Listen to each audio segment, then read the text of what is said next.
You ever feel like there's no one you could call at 8 p.m.? What's strange is nothing seems wrong. It's evening and nothing happened today.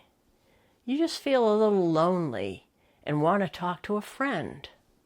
So you pick up your phone and go down the list, which as a woman over 50 may be long, but every name comes with a reason not to call. She's busy. She wouldn't get it. You haven't called her in a year, so you can't call her tonight. You get to the bottom, set the phone down, and turn on the television. And somewhere in there, you think, I don't know how to make friends anymore. Because you never had to figure out how. Neither did I. Neither does the woman down the street who seems to have everybody. Stay with me, and I think you'll stop blaming yourself for something nobody ever taught you. I'm Val. I'm a retired psychology professional. After caregiving my parents and then being denied health care, I found thousands of women carrying some version of this. That's why I started Second Half Sage, to help women over 50 feel seen, supported, and less alone. And I've had experience with this one, too. They disappeared slowly before you realized it. The work friends went first. You meant to keep it up, and for a while you did, and then the texts got further apart because the thing you had in common turned out to be the job. People moved near grandchildren. Somebody got sick or passed away. There was no falling out, and with no reason on the outside, you go looking on the inside, that you've gotten harder to be around, that you're just not somebody people like or want to be with. And it costs you. Have enough of those evenings, and you stop reaching out.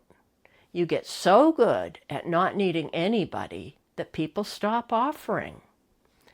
Then something happens at 11 at night, and there's nobody you'd feel right about waking up. But what if you'd never lost a thing? You have never manufactured a friend in your life. Not one. Not the woman who sat with you at the hospital or your closest friend on this earth. Every single one of them happened organically with you. And I'm saying that to you as the kindest thing I know to say. Go ahead and check me on it. Think about the friends who really know you. Think about where you met each one, a job or yoga class. Somewhere you had to turn up over and over again. None of them came from you deciding you had to create a friend out of the blue. Years ago, I took a heart-inspired art class, wanting something relaxing to do with new people. 8 of us oohed and ahed over the instructor's stunning slides week after week, then did our own collages. Afterward, we chatted around our cars, the usual chit-chat about family and films we liked. On the last day, the teacher said, I won't be teaching this again. I was hoping for more serious, advanced artists. She left the room. We sat there stunned. Gave each other the side eye. We had all failed art class. Then one of us giggled and we started laughing. One woman said, come to my house. Let's talk about this over tea. We did. We kept meeting for years, bringing knitting and quilt patches and such. None of it would win an award anywhere, but we talked about grandbabies, health issues, people we loved.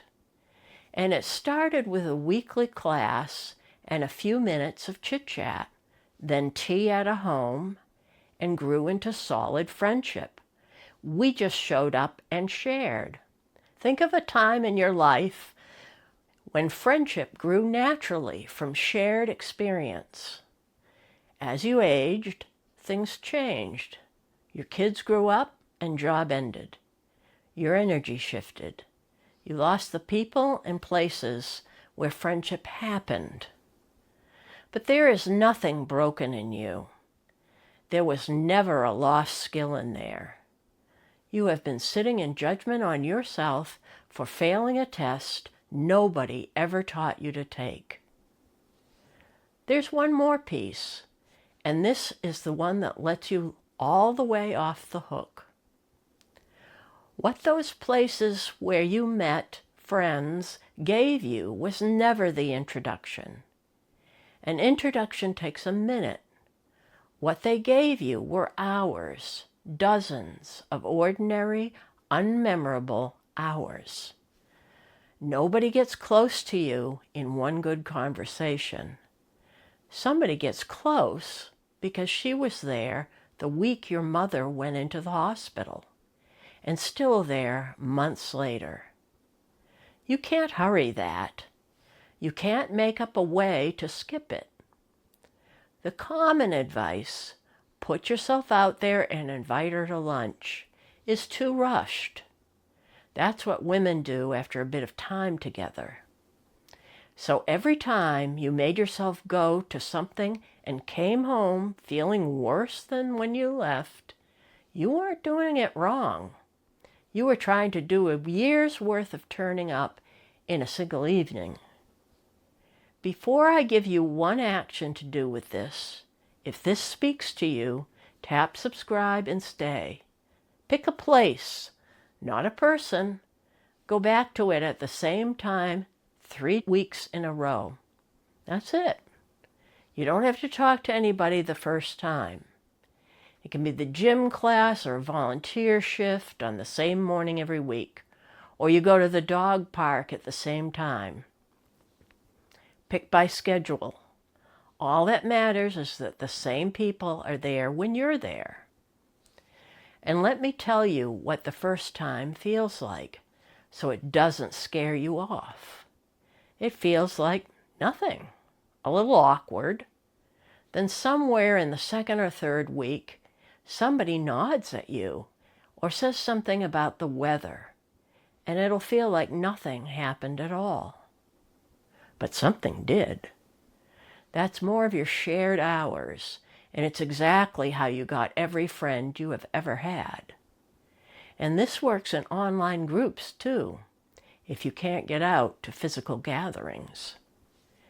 If you give a place a month and nobody there ever comes back twice or says hello, that's not you. That's the place. So keep the practice, change the place. Tell me in the comments which place you picked. I read as many as I can. You've done this before.